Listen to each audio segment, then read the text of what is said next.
ವಿಧಾನಮಂಡಲದ ಉಭಯ ಸದನಗಳಲ್ಲಿ ಬಜೆಟ್ ಮೇಲಿನ ಚರ್ಚೆ ಮುಂದುವರಿಕೆ. ಇಂದು ಹಲವು ಮಸೂದೆಗಳ ಮಂಡನೆ ಅಂಗೀಕಾರ ಸಾಧ್ಯತೆ.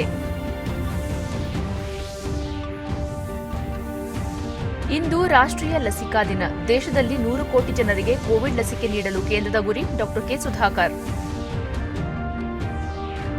ಹಾಗೂ ಅಂತರ್ ಸಂಸದೀಯ ಒಕ್ಕೂಟದ ಅಧ್ಯಕ್ಷರಿಗೆ ಸಂಸತ್ತಿನಲ್ಲಿ ಸ್ವಾಗತ. ದೇಶದ ಪ್ರಜಾಪ್ರಭುತ್ವ ವ್ಯವಸ್ಥೆ ವಿಶ್ವಕ್ಕೆ ಮಾದರಿ. ಸ್ಪೀಕರ್ ಓಂ ಬಿರ್ಲಾ. ವಾರ್ತೆಗಳ ವಿವರ. ಲೋಕಸಭೆಯಲ್ಲಿ ಇಂದು ಪರಿಶಿಷ್ಟ ಜಾತಿಗಳಿಗೆ ಸಂಬಂಧಿಸಿದಂತೆ ಸಾಂವಿಧಾನಿಕ ತಿದ್ದುಪಡಿ ಕಾಯ್ದೆ 2021 ಚರ್ಚೆಗೆ ಕೈಗೆತ್ತಿಕೊಳ್ಳಲಾಗುವುದು. ಅಲ್ಲದೆ ರೈಲ್ವೆ, ಶಿಕ್ಷಣ, ಆರೋಗ್ಯ ಮತ್ತು ರಸ್ತೆ ಸಾರಿಗೆ ಮತ್ತು ಹೆದ್ದಾರಿ ಸಚಿವಾಲಯಗಳಿಗೆ ಸಂಬಂಧಿಸಿದಂತೆ 2020-21 ಸಾಲಿನಲ್ಲಿ ಅನುದಾನಗಳ ಬೇಡಿಕೆ ಕುರಿತಂತೆ ಚರ್ಚೆಯೂ ಸಹ ನಡೆಯಲಿದೆ. ರಾಜ್ಯಸಭೆಯಲ್ಲಿ ಆರೋಗ್ಯ ಮತ್ತು ಅದಕ್ಕೆ ಸಂಬಂಧಿಸಿದ ವೃತ್ತಿಪರ ರಾಷ್ಟ್ರೀಯ ಆಯೋಗ 2020 ಮತ್ತು ಪ್ರಸವ ಪೂರ್ವ ಲಿಂಗ ಹತ್ಯೆ ತಡೆ ತಿದ್ದುಪಡಿ ಮಸೂದೆ 2020 ಚರ್ಚೆ ನಡೆಸಿ ಅಂಗೀಕರಿಸಲಾಗುವುದು. ಜೊತೆಗೆ ರೈಲ್ವೆ, ಪ್ರವಾಸೋದ್ಯಮ, ಆಹಾರ ಸಂಸ್ಕರಣಾ ಕೈಗಾರಿಕೆಗಳು ಕುರಿತಂತೆ ಚರ್ಚೆ ನಿಗದಿಯಾಗಿದೆ. ವಿಧಾನಸಭೆಯ ಇಂದಿನ ಕಾರ್ಯಕಲಾಪದಲ್ಲಿ ಪ್ರಶ್ನೋತ್ತರ ಕಲಾಪದ ಬಳಿಕ 2021-22 ಸಾಲಿನ ಆಯವ್ಯಯದ ಅಂದಾಜು ಮೇಲಿನ ಚರ್ಚೆ ನಡೆಯಲಿದೆ. ಆ ನಂತರ ಕೃಷ್ಣ ಜಲಾನಯನ ಪ್ರದೇಶಾಭಿವೃದ್ಧಿ ಪ್ರಾಧಿಕಾರ ವಿಧೇಯಕ ಮಂಡಿಸಲಾಗುವುದು. ಆ ನಂತರ ರಾಜ್ಯದಲ್ಲಿ ಡೀಸೆಲ್ ಹಾಗೂ ಪೆಟ್ರೋಲ್ ಮತ್ತು ಅಡುಗೆ ಅನಿಲ ಬೆಲೆ ಏರಿಕೆ ಸೇರಿದಂತೆ ಹಲವು ವಿಚಾರಗಳ ಬಗ್ಗೆ ಚರ್ಚೆ ನಡೆಯಲಿದೆ. ಆ ನಂತರ 2021 ಸಾಲಿನ ಕರ್ನಾಟಕ ಸೊಸೈಟಿಗಳ ನೋಂದಣಿ ತಿದ್ದುಪಡಿ ವಿಧೇಯಕ ಪರ್ಯಾಲೋಚಿಸುವುದು ಮತ್ತು ಗಮನ ಸೆಳೆಯುವ ಸೂಚನೆಗಳು ಮಂಡನೆಯಾಗಲಿವೆ. ವಿಧಾನ ಪರಿಷತ್ತಿನ ಕಲಾಪದಲ್ಲಿ ಇಂದು ಮೊದಲಿಗೆ ಪ್ರಶ್ನೋತ್ತರ ಕೈಗೆತ್ತಿಕೊಳ್ಳಲಾಗುವುದು. ಬಳಿಕ ವಿಧಾನಮಂಡಲದ ಅಧೀನ ಶಾಸಕ ಸಮಿತಿಯ 50ನೇ ವರದಿಯನ್ನು ಒಪ್ಪಿಸುವ ಕಲಾಪ ನಡೆಯಲಿದೆ. ಆ ನಂತರ ಇತ್ತೀಚೆಗೆ ಚಿಕ್ಕಬಳ್ಳಾಪುರ ಜಿಲ್ಲೆಯಲ್ಲಿ ನಡೆದ ಸ್ಫೋಟ ಪ್ರಕರಣದ ಕುರಿತು ನಿಯಮ 68ರ ಮೇರೆಗೆ ಚರ್ಚೆ ನಡೆಯಲಿದೆ. ಬಳಿಕ ಬಜೆಟ್ ಮೇಲಿನ ಚರ್ಚೆ, ಗಮನ ಸೆಳೆಯುವ ಸೂಚನೆ ಮಂಡನೆ ಹಾಗೂ ನಿಯಮ 330ರ ಮೇಲೆ ಪ್ರಸ್ತಾಪಿಸಿರುವ ವಿಷಯಗಳ ಕುರಿತು ಚರ್ಚೆ ನಡೆಯಲಿದೆ. ಇಂದು ರಾಷ್ಟ್ರೀಯ ಲಸಿಕಾ ದಿನ.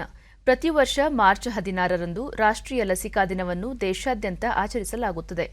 1995ರಲ್ಲಿ ಮಾರ್ಚ್ 16ರಂದು ಮೊದಲ ಬಾರಿಗೆ ಓರಲ್ ಪೋಲಿಯೋ ಲಸಿಕೆ ನೀಡಲಾಯಿತು.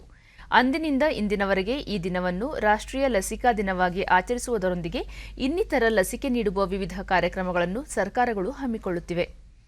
ಆರೋಗ್ಯ, ಕುಟುಂಬ ಕಲ್ಯಾಣ ಹಾಗೂ ವೈದ್ಯಕೀಯ ಸಚಿವ ಡಾ ಕೆ ಸುಧಾಕರ್, ಭಾರತ ಅತಿದೊಡ್ಡ ಲಸಿಕಾ ಉತ್ಪಾದನಾ ರಾಷ್ಟ್ರವಾಗಿದ್ದು ದೊಡ್ಡ ಪ್ರಮಾಣದಲ್ಲಿ ಲಸಿಕಾ ವಿತರಣಾ ಆಂದೋಲನಗಳನ್ನು ಆಯೋಜಿಸುತ್ತಿದೆ.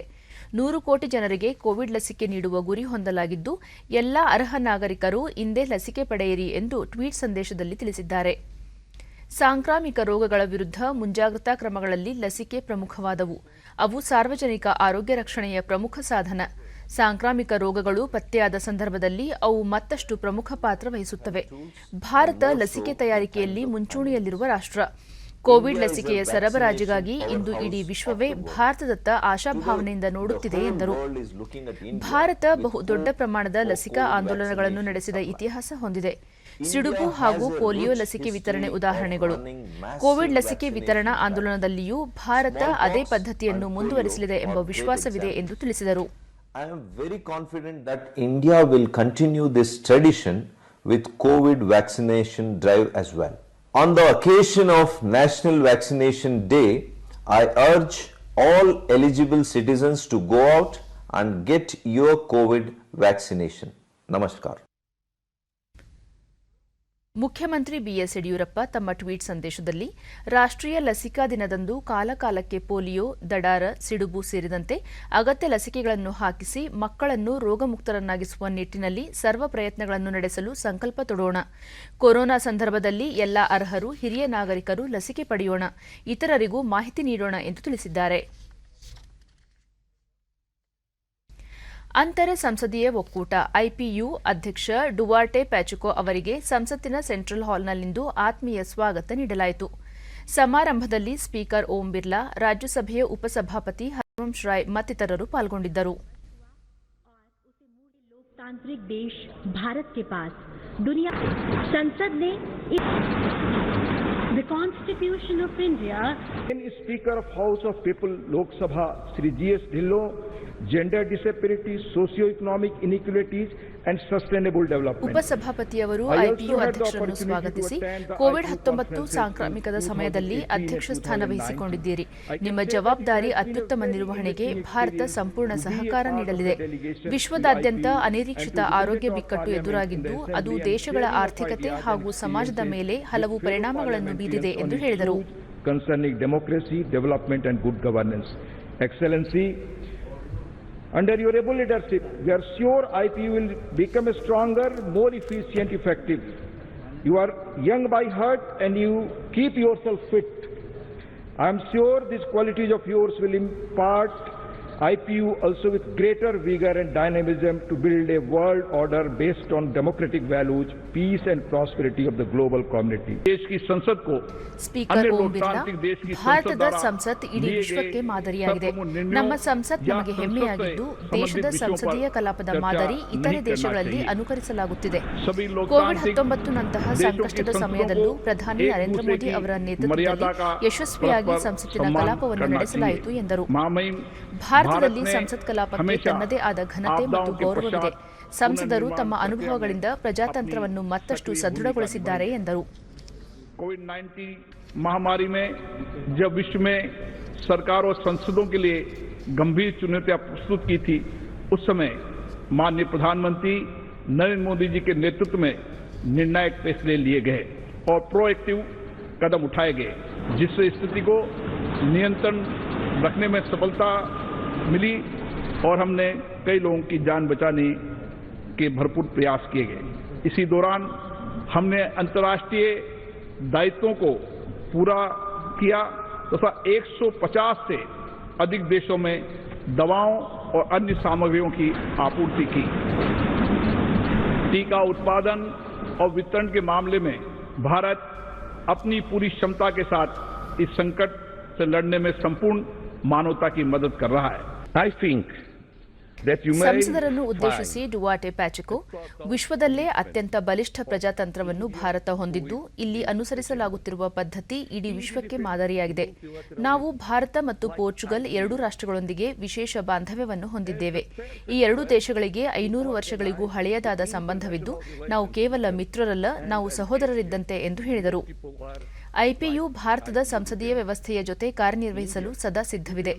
ಭಾರತದ ಸ್ನೇಹ ಮತ್ತು ಬೆಂಬಲಕ್ಕೆ ಐಪಿಯು ಸದಾ ಆಭಾರಿಯಾಗಿರುತ್ತದೆ ಎಂದು ಹೇಳಿದರು.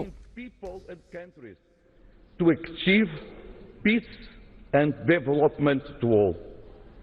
India is the largest democracy of the world, and in all levels, from local to national, is looking to be more inclusive with more women and young people. And India respects the convictions, political and religious, of each person. Oh, I may prove when last Sunday I went to a Catholic Mass. The commitment of India with this is a reality. It's not just a story. It's something that we can find every day in your country. And, dear friends, the commitment of India with the Sustainable Development Goals to achieve a better world is something that is in our agenda, in your agenda, in every time we meet.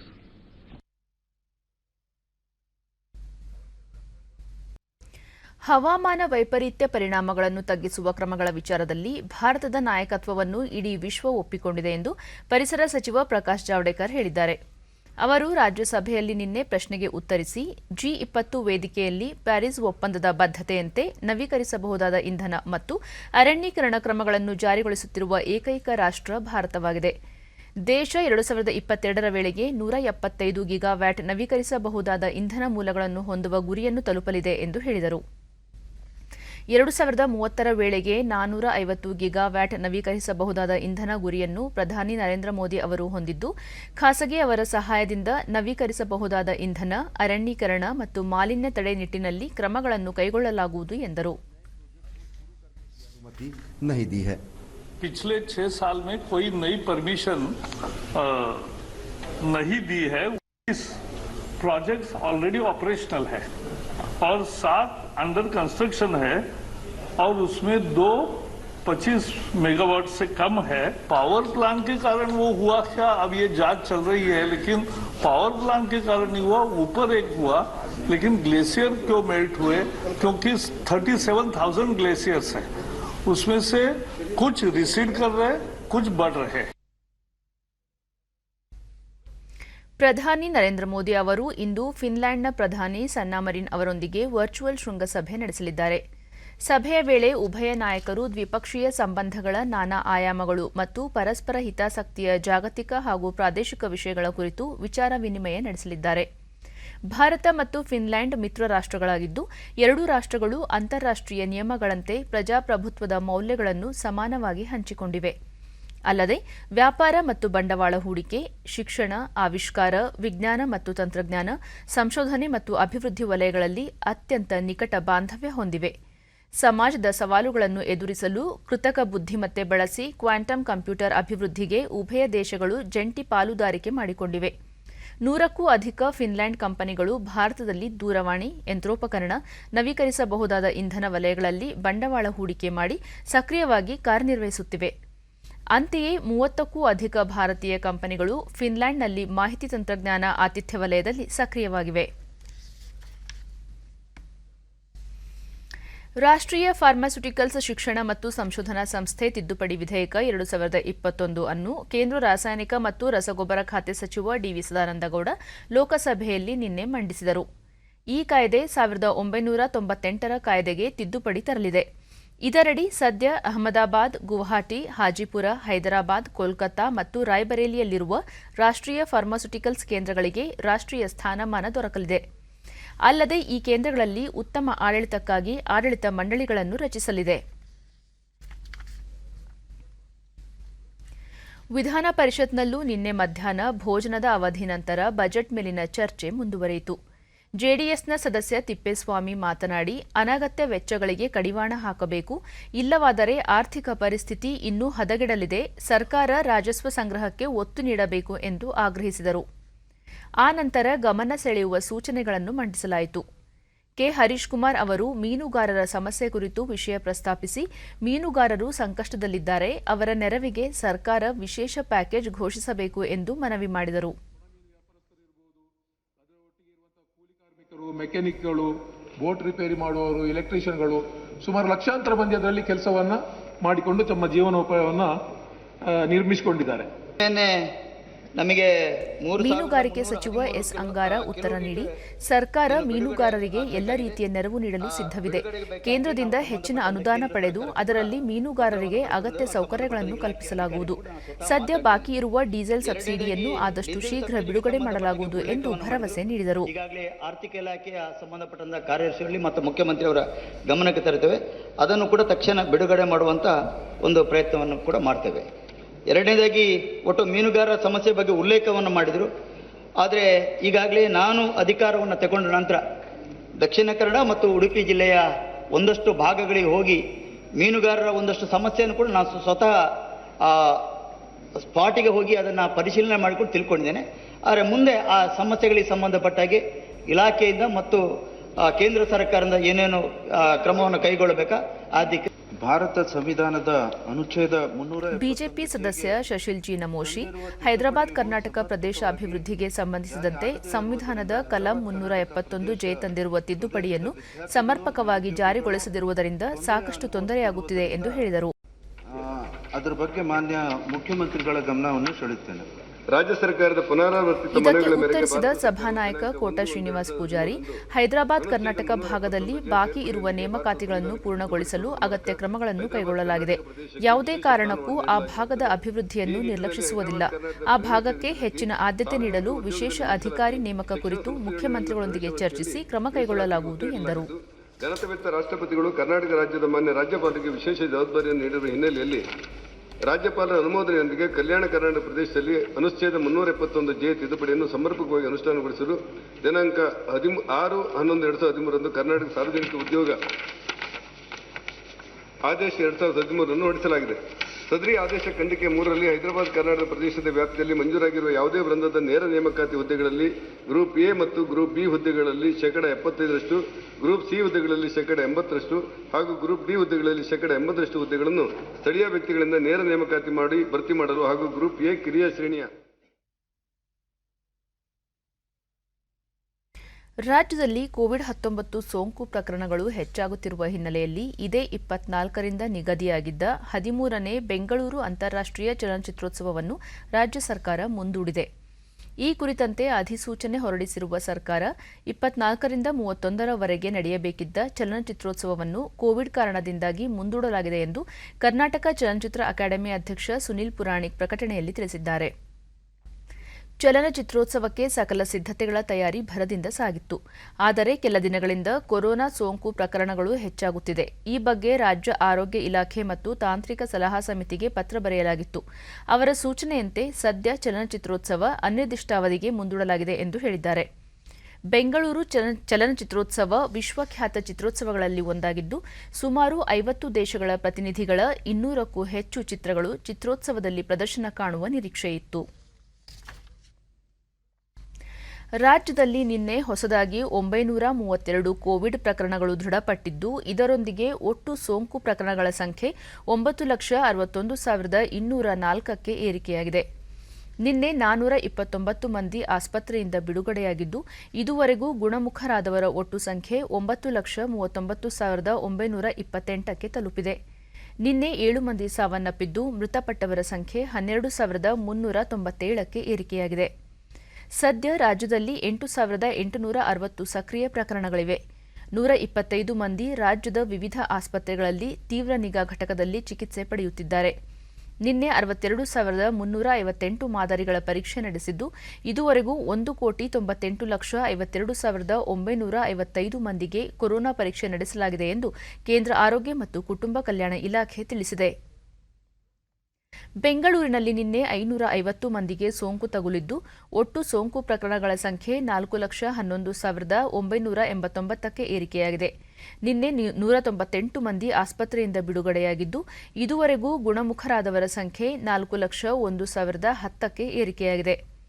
ಸದ್ಯ 6,454 ಸಕ್ರಿಯ ಪ್ರಕರಣಗಳಿವೆ. ಬೆಂಗಳೂರಿನಲ್ಲಿ ನಿನ್ನೆ 5 ಮಂದಿ ಮೃತಪಟ್ಟಿದ್ದು, ಇದುವರೆಗೂ ಒಟ್ಟು 4,524 ಮಂದಿ ಸಾವನ್ನಪ್ಪಿದ್ದಾರೆ. ಬಾಗಲಕೋಟೆ, ದಾವಣಗೆರೆ, ವಿಜಯಪುರ ಜಿಲ್ಲೆಗಳಲ್ಲಿ ಯಾವುದೇ ಸೋಂಕು ಪ್ರಕರಣ ವರದಿಯಾಗಿಲ್ಲ. ಉಳಿದಂತೆ ಇತರ ಜಿಲ್ಲೆಗಳ ವಿವರ ಹೀಗಿದೆ.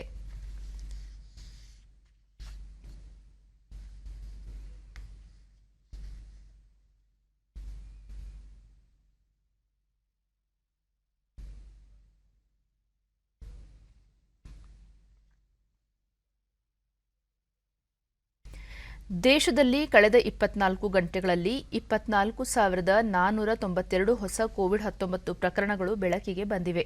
ಇದರೊಂದಿಗೆ ದೇಶದಲ್ಲಿ ಒಟ್ಟು ಸೋಂಕಿತರ ಸಂಖ್ಯೆ 1,14,09,831ಕ್ಕೆ ಏರಿಕೆಯಾಗಿದೆ ಎಂದು ಕೇಂದ್ರ ಆರೋಗ್ಯ ಸಚಿವಾಲಯ ತಿಳಿಸಿದೆ. ಇದುವರೆಗೆ 1,10,27,543 ಮಂದಿ ಗುಣಮುಖರಾಗುವುದರೊಂದಿಗೆ ಚೇತರಿಕೆ ಪ್ರಮಾಣ ಶೇಕಡಾ 96.65ಕ್ಕೆ ಏರಿಕೆಯಾಗಿದೆ. ಒಟ್ಟು 2,23,432 ಸಕ್ರಿಯ ಪ್ರಕರಣಗಳಿದ್ದು, ಈ ಪ್ರಮಾಣ ಶೇಕಡಾ 1.96ರಷ್ಟಿದೆ. ಇದುವರೆಗೆ 1,58,856 ಮಂದಿ ಮೃತಪಟ್ಟಿದ್ದು, ಈ ಪ್ರಮಾಣ ಶೇಕಡಾ 1.39ರಷ್ಟಿದೆ. ಇದುವರೆಗೂ ದೇಶದಲ್ಲಿ 3,29,47,432 ಮಂದಿಗೆ ಕೋವಿಡ್ ಲಸಿಕೆ ನೀಡಲಾಗಿದೆ. ಕೊಡಗು ಜಿಲ್ಲೆಯಲ್ಲಿ ಹೆಚ್ಚುತ್ತಿರುವ ಆನೆಗಳ ಹಾವಳಿ ತಪ್ಪಿಸಲು ಆನೆಗಳು ಹೆಚ್ಚು ಸಮಸ್ಯೆಗಳನ್ನು ಉಂಟು ಮಾಡುವ ಪ್ರದೇಶಗಳನ್ನು ಆಯ್ಕೆ ಮಾಡಿ ಅಂತಹ ಪ್ರದೇಶಗಳಲ್ಲಿ ಜೇನುಗೂಡು ಬೇಲಿ ನಿರ್ಮಿಸುವ ವಿನೂತನ ತಂತ್ರವನ್ನು ರೂಪಿಸಲಾಗಿದೆ. ಜಿಲ್ಲೆಯ ಚೇಳೂರು ಗ್ರಾಮದ ಸುತ್ತಮುತ್ತಲಿನ 4 ಪ್ರದೇಶಗಳನ್ನು ಪ್ರಾಯೋಗಿಕವಾಗಿ ಆಯ್ಕೆ ಮಾಡಲಾಗಿದ್ದು, ಈ ಪ್ರದೇಶಗಳಲ್ಲಿ ಯೋಜನೆಯನ್ನು ಅನುಷ್ಠಾನಕ್ಕೆ ತರಲಾಗಿದೆ. ಕೇಂದ್ರ ಸರ್ಕಾರದ ಖಾದಿ ಮತ್ತು ಗ್ರಾಮೋದ್ಯೋಗ ಅಭಿವೃದ್ಧಿ ಆಯೋಗ ಕೆವಿಐಸಿ ಈ ತಂತ್ರವನ್ನು ಅಭಿವೃದ್ಧಿಪಡಿಸಿದ್ದು, ಇದರಿಂದ ಆನೆ ಮತ್ತು ಮಾನವನ ನಡುವಿನ ಸಂಘರ್ಷ ಪ್ರಕರಣಗಳು ತಡೆಯಲು ಸಾಧ್ಯವಿದೆ ಎಂದು ಕೆವಿಐಸಿ ಗೌರವಾಧ್ಯಕ್ಷ ವಿನಯ್ ಕುಮಾರ್ ಸಕ್ಸೇನಾ ಕೊಡಗಿನಲ್ಲಿ ನಿನ್ನೆ ತಿಳಿಸಿದ್ದಾರೆ. ಈ ಯೋಜನೆಯಿಂದಾಗಿ ಆನೆ ಹಾಗೂ ಮಾನವನ ಸಂಘರ್ಷವನ್ನು ತಡೆಗಟ್ಟುವುದರ ಜೊತೆಗೆ ಜೇನು ಕೃಷಿ ಮೂಲಕ ರೈತನ ಆರ್ಥಿಕ ಸ್ಥಿತಿ ಸುಧಾರಿಸಲು ಸಹಕಾರಿಯಾಗಿದೆ. ಆದಿವಾಸಿಗಳ ಹಾಡಿ ಪ್ರದೇಶಗಳಲ್ಲಿ ಈ ಯೋಜನೆ ಕಾರ್ಯರೂಪಕ್ಕೆ ತರುವ ಮೂಲಕ ಯೋಜನೆಯ ಫಲಶ್ರುತಿಯನ್ನು ಕಂಡುಕೊಳ್ಳಲು ಚಿಂತನೆ ನಡೆಸಲಾಗಿದೆ. ವಿಶ್ವವಿಖ್ಯಾತ ಮೈಸೂರಿನ ಜಯಚಾಮರಾಜೇಂದ್ರ ಮೃಗಾಲಯದಲ್ಲಿ ಪ್ರಾಣಿ ಸಂಕುಲವನ್ನು ಬಿಸಿಲಿನಿಂದ ರಕ್ಷಿಸಿ ತಂಪಾಗಿಸುವ ಕಾರ್ಯ ಮಾಡಲಾಗಿದೆ. ಪ್ರಾಣಿಗಳು ಇರುವ ಸ್ಥಳಗಳಿಗೆ ಸ್ಪ್ರಿಂಕ್ಲರ್ ಮುಖಾಂತರ ನೀರು ಸಿಂಪಡಿಸಿ ತಂಪಾದ ವಾತಾವರಣ ನಿರ್ಮಾಣ ಮಾಡುವುದರ ಜೊತೆಗೆ ತಂಪು ಆಹಾರಗಳನ್ನು ಪ್ರಾಣಿಗಳಿಗೆ ನೀಡಲಾಗುತ್ತಿದೆ.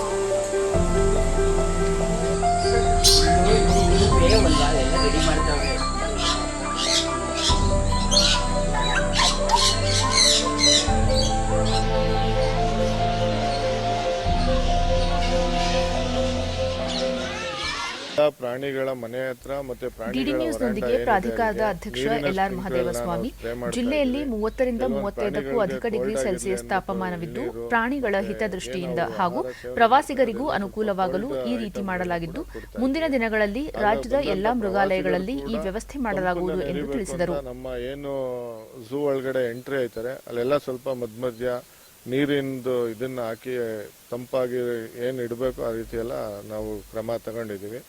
ಈಗ ಮುಂದಿನ ದಿನಗಳಲ್ಲಿ ನಮ್ಮ ರಾಜ್ಯದ ಮಿಕ್ಕ ಮೃಗಾಲಯಗಳಲ್ಲೂ ಕೂಡ ಇದನ್ನ ಜಾರಿ ಮಾಡ್ಕೊಂಡು ಈ ತಾಪಮಾನ ಮುಗಿಯೋವರೆಗೂ ತರ ಈ ಸ್ಪ್ರಿಂಕ್ಲರ್ನ ನಾವು ಸ್ಪ್ರೇ ಮಾಡ್ತಾ ಹೋಗ್ತಾ ಇರ್ತೀವಿ.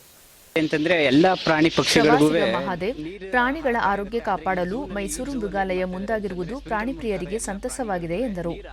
ಹರಿಸ್ತಾ ಇರೋದ್ರಿಂದ ಪ್ರಾಣಿ ಪಕ್ಷಿಗಳಿಗೆ ತಂಪು ಮಾಡ್ತಾ ಇದ್ದಾರೆ, ಮತ್ತೆ ನೀರಿನ ವ್ಯವಸ್ಥೆ ಎಲ್ಲ ಚೆನ್ನಾಗಿ ಮಾಡಿದ್ದಾರೆ ಪ್ರಾಣಿ ಪಕ್ಷಿಗಳಿಗೆ. ನಮ್ಮಂಥ ಪ್ರಾಣಿ ಪ್ರಿಯರುಗಳಿಗೆ ನಾವು ಬಂದು ಇಲ್ಲಿ ನೋಡ್ತಾ ಇರೋದ್ರಿಂದ ತುಂಬ ಸಂತೋಷ ಆಗಿದೆ. ನೀವು ಇದು ಎಲ್ಲ ಕಡೆನೂ ಈ ಥರ ಆದರೆ ತುಂಬ ಒಳ್ಳೆಯದು ಅನಿಸುತ್ತೆ. ದೇವರಾಜು, ಎಲ್ಲ ಪ್ರಾಣಿಗಳಿಗೂ ಸ್ಪ್ರಿಂಕ್ಲರ್ ಮುಖಾಂತರ ನೀರು ಸಿಂಪಡಿಸಿ ವಾತಾವರಣವನ್ನು ತಂಪು ಮಾಡಿರುವುದು ಖುಷಿ ಕೊಟ್ಟಿದೆ ಎಂದರು. ಸಂತೋಷ ಆಗುತ್ತೆ ಇಂಥ ಬೆಳವಣಿಗೆ ನೋಡಿ, ಪ್ರಾಣಿಗಳಿಗೂ ಅಷ್ಟೇ ಖುಷಿ ಆಗುತ್ತೆ ಅದು ನೋಡಿ ಅಂತೇಳಿ ನಾನು ಹೇಳಕ್ಕೆ ಇಚ್ಛೆ ಪಡ್ತೀನಿ ಒಂದು ವೀಕ್ಷಕರಾಗಿ. ವಿದ್ಯಾರ್ಥಿಗಳಲ್ಲಿ ಪರೀಕ್ಷೆ ಮತ್ತು ಓದಿನ ಬಗ್ಗೆ ಆತ್ಮಸ್ಥೈರ್ಯ ತುಂಬುವ ಪ್ರಧಾನಿ ನರೇಂದ್ರ ಮೋದಿ ಅವರ ಪರೀಕ್ಷಾ ಪೇ ಚರ್ಚಾ ಕಾರ್ಯಕ್ರಮಕ್ಕೆ ಸಿದ್ಧತೆಗಳು ನಡೆಯುತ್ತಿವೆ. ಈ ಬಾರಿ ಸಂವಾದ ಕಾರ್ಯಕ್ರಮದಲ್ಲಿ ವಿದ್ಯಾರ್ಥಿಗಳ ಜೊತೆ ಪೋಷಕರು ಸಹ ಭಾಗವಹಿಸುವ ಅವಕಾಶವನ್ನು ಕಲ್ಪಿಸಲಾಗಿದೆ. ಕಳೆದ ವರ್ಷ ದೆಹಲಿಯಲ್ಲಿ ನಡೆದ ಪರೀಕ್ಷಾ ಪೇ ಚರ್ಚಾ ಕಾರ್ಯಕ್ರಮದಲ್ಲಿ ಪಾಲ್ಗೊಂಡಿದ್ದ ವಿಜಯಪುರ ಜಿಲ್ಲೆಯ ಬಾಗೇವಾಡಿ ತಾಲೂಕಿನ ಪಿಬಿ ಹುಣಶ್ಯಾಳ ಗ್ರಾಮದ ಸರ್ಕಾರಿ ಆದರ್ಶ ವಿದ್ಯಾಲಯದ ವಿದ್ಯಾರ್ಥಿನಿ ಶ್ವೇತಾ ಜಲ್ಪುರ ಡಿಡಿ ನ್ಯೂಸ್ನೊಂದಿಗೆ ತಮ್ಮ ಅನುಭವ ಹಂಚಿಕೊಂಡಿದ್ದಾರೆ. ಪರೀಕ್ಷಾ ಪೇ ಚರ್ಚಾ ಕಾರ್ಯಕ್ರಮದಲ್ಲಿ ಭಾಗವಹಿಸಿದ್ದು ಸಂತಸದ ವಿಷಯವಾಗಿದ್ದು, ಪರೀಕ್ಷೆಯನ್ನು ಹೇಗೆ ಎದುರಿಸಬೇಕು ಹಾಗೂ ಉತ್ತಮ ಅಂಕಗಳನ್ನು ಗಳಿಸುವುದು ಹೇಗೆ ಎಂಬ ಮಾಹಿತಿ ವಿನಿಮಯ ಹೊಸ ಚೈತನ್ಯ ಮೂಡಿಸಿತು. ಶಿಕ್ಷಣದ ಪ್ರಾಮುಖ್ಯತೆಯ ಕುರಿತಾದ ಪ್ರಧಾನಿಯವರ ಸ್ಫೂರ್ತಿದಾಯಕ ಮಾತುಗಳು ವಿದ್ಯಾರ್ಥಿಗಳಿಗೆ ಮಾರ್ಗದರ್ಶಕವಾಗಿದ್ದವು ಎಂದು ವಿವರಿಸಿದರು.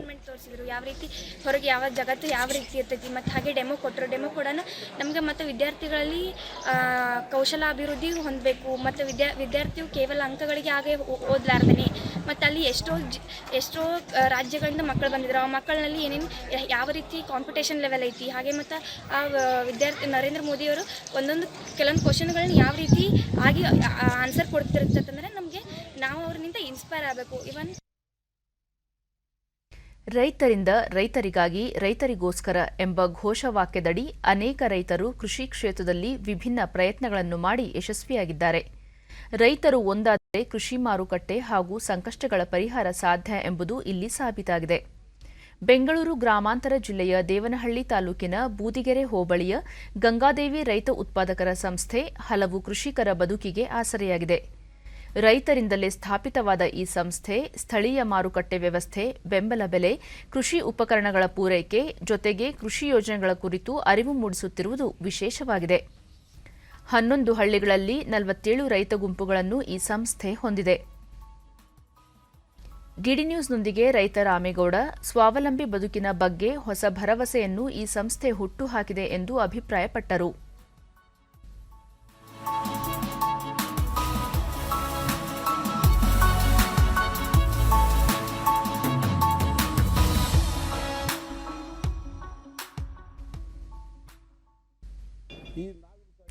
ಡಿಡಿ ನ್ಯೂಸ್ನೊಂದಿಗೆ ರೈತ ರಾಮೇಗೌಡ ಸ್ವಾವಲಂಬಿ ಬದುಕಿನ ಬಗ್ಗೆ ಹೊಸ ಭರವಸೆಯನ್ನು ಈ ಸಂಸ್ಥೆ ಹುಟ್ಟುಹಾಕಿದೆ ಎಂದು ಅಭಿಪ್ರಾಯಪಟ್ಟರು. ರೈತರು ಇಲ್ಲೇ ಬಂದು ತಗೊಂಡು ಹೋಗ್ತಾ ಇದ್ದಾರೆ. ರೈತರು ಹೈನುಗಾರಿಕೆ ಭಾರಿ ಅನುಕೂಲ ಆಗಿದೆ. ಇಲ್ಲಿ ಒಳ್ಳೆ ಕ್ವಾಲಿಟಿ, ಒಳ್ಳೆ ತೂಕ ಎಲ್ಲ ಒಳ್ಳೆ ಕ್ವಾಲಿಟಿ ಎಲ್ಲ ಕರೆಕ್ಟಾಗಿ ಸಿಗ್ತಾ ಇದೆ. ಫಸ್ಟ್ ಆಫ್ ಆಲ್ ಇದರಿಂದ ರೈತರಿಗೆ ತುಂಬಾ ಅನುಕೂಲ. ಮತ್ತೋರ್ವ ರೈತ ದೇವೇಂದ್ರ, ಮಧ್ಯವರ್ತಿಗಳ ಹಾವಳಿ ತಡೆ ಜೊತೆಗೆ ರೈತರ ಆದಾಯ ವೃದ್ಧಿಗೆ ಸಂಸ್ಥೆ ಸಹಕಾರಿಯಾಗಿದೆ ಎಂದರು. ಸಬ್ಸಿಡಿ ರೀತಿಯಲ್ಲಿ ತುಂಬಾ ಕಡಿಮೆ ರೀತಿಗೆ ಉಳ್ತಾ ಇದ್ದಾರೆ ನಮ್ಮ ಇದರಿಂದ. ಮತ್ತೆ ಇಂಡಿ ಬೂಸ್ ಆಗಲಿ ಮತ್ತು ವಂಗೆ ಇಂಡಿ ಆಗಲಿ ಕಡಿಮೆ ದರದಲ್ಲಿ ಕ್ವಾಂಟಿಟಿ ಪ್ಲಸ್ ಕ್ವಾಲಿಟಿ ತುಂಬ ಉತ್ತಮವಾಗಿದೆ.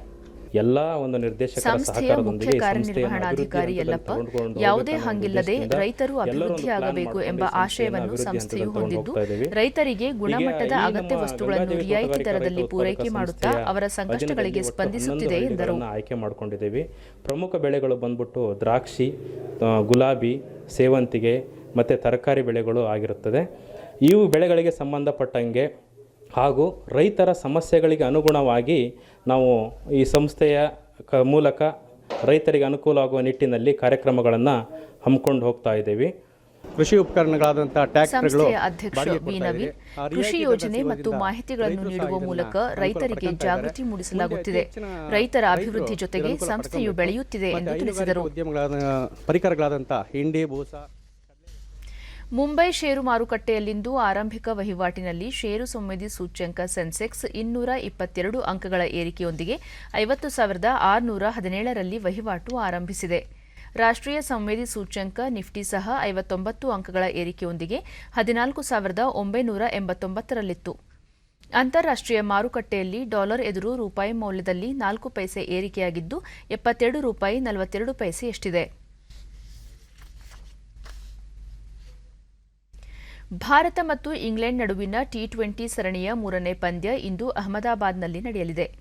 ಮೊದಲ ಪಂದ್ಯದಲ್ಲಿ ಸೋತು 2ನೇ ಪಂದ್ಯದಲ್ಲಿ ಗೆಲುವು ಸಾಧಿಸಿ ಸರಣಿಯಲ್ಲಿ ಸಮಬಲ ಕಾಯ್ದುಕೊಂಡಿರುವ ಭಾರತ ತಂಡ ಇಂದಿನ ಪಂದ್ಯದಲ್ಲೂ ಗೆಲ್ಲುವ ವಿಶ್ವಾಸದಲ್ಲಿದೆ. ಪ್ರವಾಸಿ ತಂಡ ಕೂಡ ಆತಿಥೇಯರನ್ನು ಮಣಿಸಲು ಉತ್ತಮ ಪ್ರದರ್ಶನ ತೋರುವ ವಿಶ್ವಾಸದಲ್ಲಿದ್ದು ತಂಡದಲ್ಲಿ ಕೆಲವೊಂದು ಬದಲಾವಣೆಗಳನ್ನು ಮಾಡಿಕೊಳ್ಳುವ ಸಾಧ್ಯತೆಯಿದೆ. ಕೊನೆಯಲ್ಲಿ ಮತ್ತೊಮ್ಮೆ ಮುಖ್ಯಾಂಶಗಳು. ಲೋಕಸಭೆಯಲ್ಲಿಂದು ಪರಿಶಿಷ್ಟ ಜಾತಿಗಳಿಗೆ ಸಂಬಂಧಿಸಿದ ಸಾಂವಿಧಾನಿಕ ತಿದ್ದುಪಡಿ ವಿಧೇಯಕ ಚರ್ಚೆ. ಮೇಲ್ಮನೆಯಲ್ಲಿ ಸಚಿವಾಲಯಗಳ ಬೇಡಿಕೆಗಳ ಮಂಡನೆ. ವಿಧಾನಮಂಡಲದ ಉಭಯ ಸದನಗಳಲ್ಲಿ ಬಜೆಟ್ ಮೇಲಿನ ಚರ್ಚೆ ಮುಂದುವರಿಕೆ. ಇಂದು ಹಲವು ಮಸೂದೆಗಳ ಮಂಡನೆ, ಅಂಗೀಕಾರ ಸಾಧ್ಯತೆ.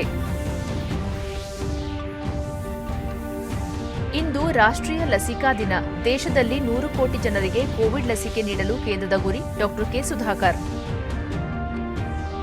ಹಾಗೂ ಅಂತರ ಸಂಸದೀಯ ಒಕ್ಕೂಟದ ಅಧ್ಯಕ್ಷರಿಗೆ ಸಂಸತ್ತಿನಲ್ಲಿ ಸ್ವಾಗತ. ದೇಶದ ಪ್ರಜಾಪ್ರಭುತ್ವ ವ್ಯವಸ್ಥೆ ವಿಶ್ವಕ್ಕೆ ಮಾದರಿ. ಸ್ಪೀಕರ್ ಓಂ ಬಿರ್ಲಾ. ನಮ್ಮ ವಾರ್ತಾ ಪ್ರಸಾರವನ್ನು ನೀವು ಡಿಡಿ ಚಂದನ ನ್ಯೂಸ್ ಯೂಟ್ಯೂಬ್ ಚಾನೆಲ್ನಲ್ಲೂ ವೀಕ್ಷಿಸಬಹುದು. ನಮ್ಮ ಮುಂದಿನ ವಾರ್ತಾ ಪ್ರಸಾರ ಮಧ್ಯಾಹ್ನ 1 ಗಂಟೆಗೆ ಡಿಡಿ ಚಂದನದಲ್ಲಿ. ನಮಸ್ಕಾರ.